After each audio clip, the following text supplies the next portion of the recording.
So my name is Emma Wheeler, and I started my work for Newport Women's Aid when I was a student at university training to be a primary school teacher.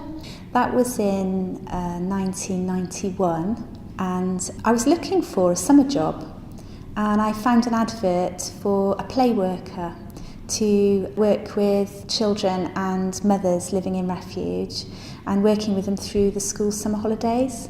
And so I didn't really know about Newport Women's Aid or Women's Aid in general, so I went to Newport Reference Library and I found a little pamphlet, and on reading more about Women's Aid I decided that it was a job that would really suit me, and I really thought that would be good for me for summer holidays.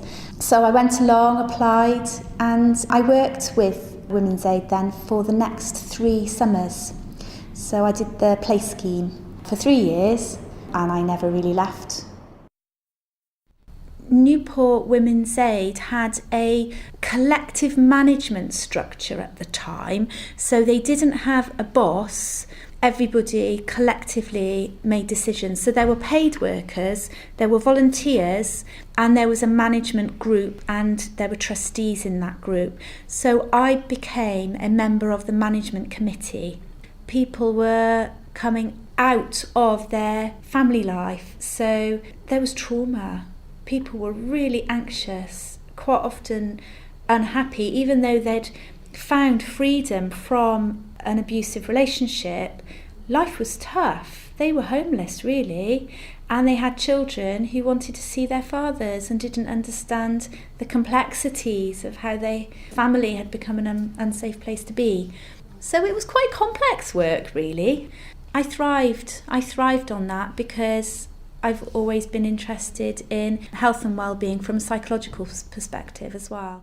I'd worked for Women's Aid as a child worker, as a paid child worker for 4 years, and it was a collective management group.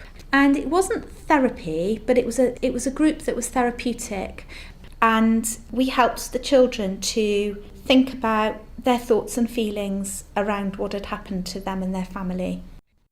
I grew up around community centres, around different events going on in my local community, and that is the environment that I feel most at ease in.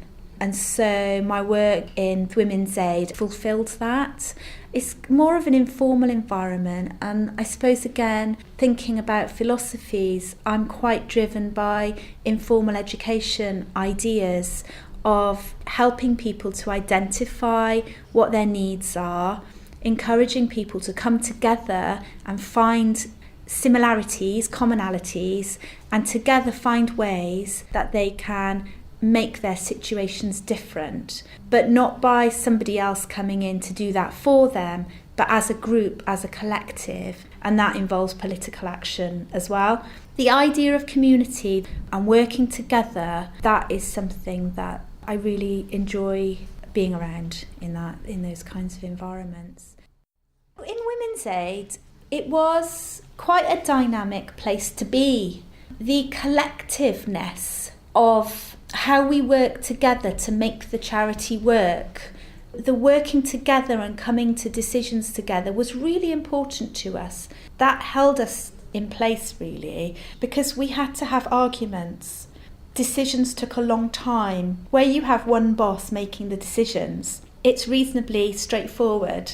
When you have 15 people in a room meeting once a month and trying to consider everybody's views and also consider the best decision for the people accessing the service of Women's Aid, we really believed in that. And we really felt that that was important.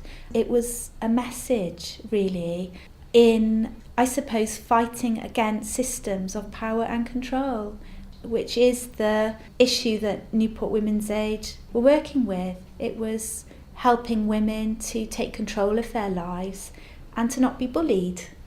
It was that grounding, and being a therapist now, I think, is owed to that work in Women's Aid, and seeing how using the arts, using creativity, doing community work, working in an informal way with people, all of these things is about well-being.